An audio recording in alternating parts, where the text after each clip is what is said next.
Well, welcome back here to Burns Brothers Performance and D. Loney V8 Motorsports. We're going to do a quick update on the 65 Impala, the Bill Peterson Impala here. We'll do a quick walk around. We'll give you a good view of the work George has done. How's it going so far? I'm a little sore. Yeah.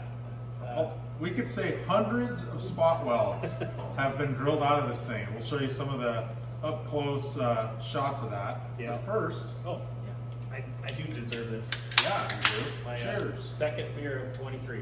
Absolutely. Happy New Year. Very tasty. We'll be right back. How to remove the trunk pan out of a 65 Impala in 32 easy steps. Here we go. When we talk about the labor, that's the labor. Lots and lots of spot welds drilled out, lots of cutting. So out with the bad. Nice job, George. That's how I did it. Right, that's how we do it. All right, we're back here at the back of the 65 Impala. We're gonna see some of the work George has done here. We got the old panels. I think he's gonna show some details. What do we got here? So this is one of the panels. This was actually this has been the passenger side.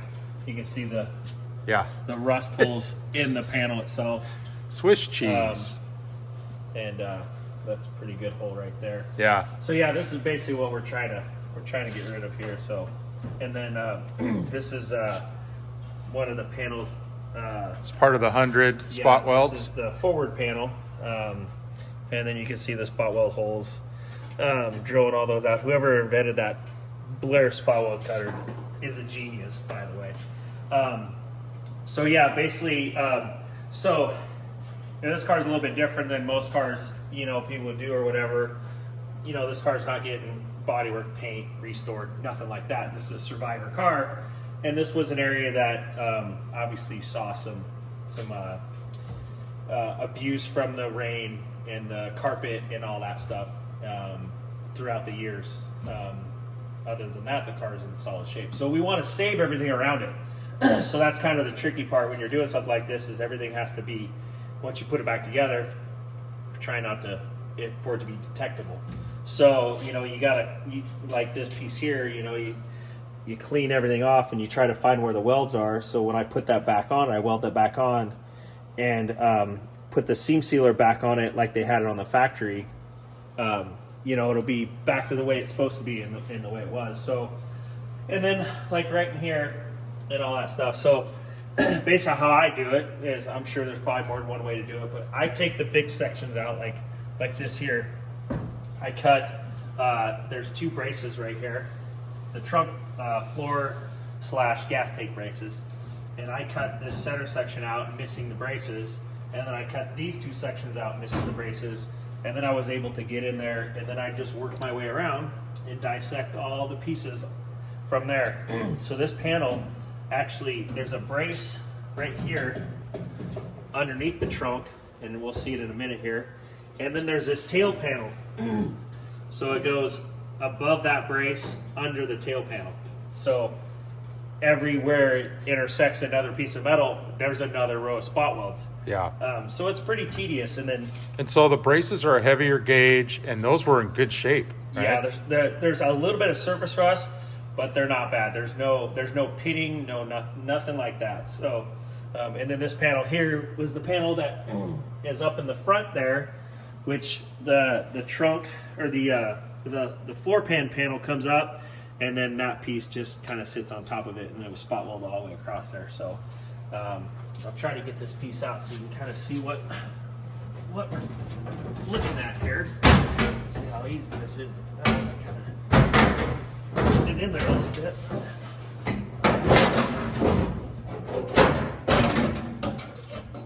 So, as you can see, nice. So here's your trunk floor brace / gas tank brace, and then here's the brace that goes across. So you can see the spot welds are about 3-4 inches apart on both sides. There's 2 rows of spot welds, and then this panel has a row of spot welds, and there's a row of spot welds here, and there's a row up there, and all the way around the perimeter has a spot weld. So I don't know, you're looking at what, 100 or 200 spot welds. And then the idea is, Yeah, you get the spot weld drill the off. spot weld. Yeah. You got to drill through the old metal, but not the metal you're trying to save. Right. Because the idea is when you weld this back in, you put the panel in there and you mark it, and then you flip the panel over, and then you drill new holes on these panels, and then you'll plug weld them, and then grind them smooth, do a little body work, and I'll put the trunk paint on there. You won't know. Yeah. I actually do have a spot welder that I'm going to use to spot weld these back to these panels. Yeah, on both sides. Yeah, and then this is actually a lapped panel here, but it gets hidden by the brace. Yeah. So that'll be nice and. But this brace, so this goes under, yeah, so there'll be spot welds on both sides. This brace is technically floating in the front because it stops short.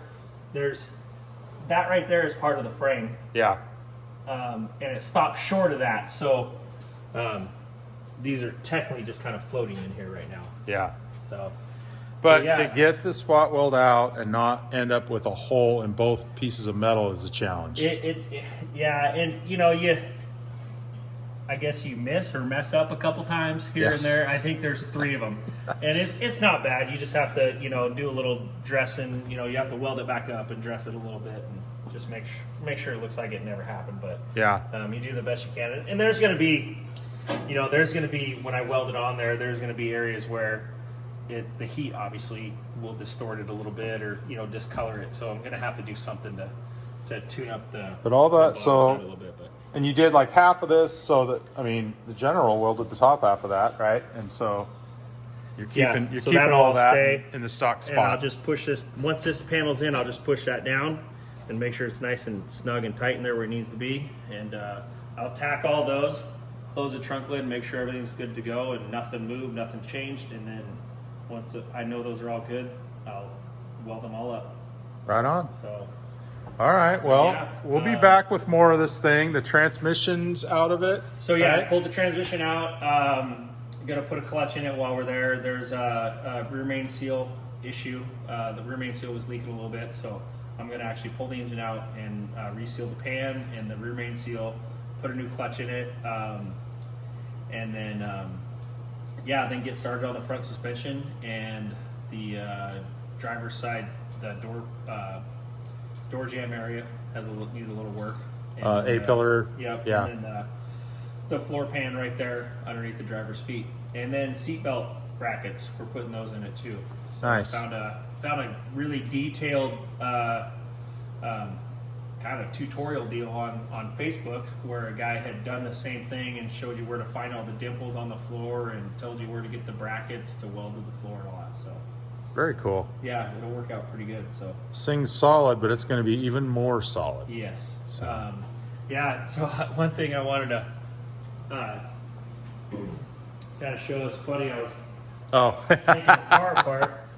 I was working in the trunk and I found this taillight sitting in there. I was like, that's kind of cool. And it's a backup taillight, and it's missing a little chrome deal in the center, but that thing's in pretty dang good shape. And so anyway. I So, thought that was kind of funny. did that happen on the assembly line? It's funny. At first, I was like, "Man, is that an NOS piece?" I didn't realize it was missing the center, and I was like, "If that was an NOS piece, just sitting there in this trunk the whole time." Right. And then I got to looking, and it has had a couple taillight lenses replaced at one point in time. So, Yeah. but yeah, and another thing I did actually, I put a posi in the rear end, so that's all done too. 12-bolt posi. Yeah, it's got 331 gears in it, so Bill wanted a posi, so we swapped that out. Got that done yesterday morning. So yeah, he'll be doing 2 tire burnouts now. Beautiful. Can't wait to get video of that. Those poor red lines. Yep. Burn them up. All right. Well, we'll be back for another update and probably look at other parts of this thing when we get back. Well, we'll look at the trunk too, but Yeah. yeah, there'll be action in other areas by then. Yep. Sounds good. Over and out. See you guys.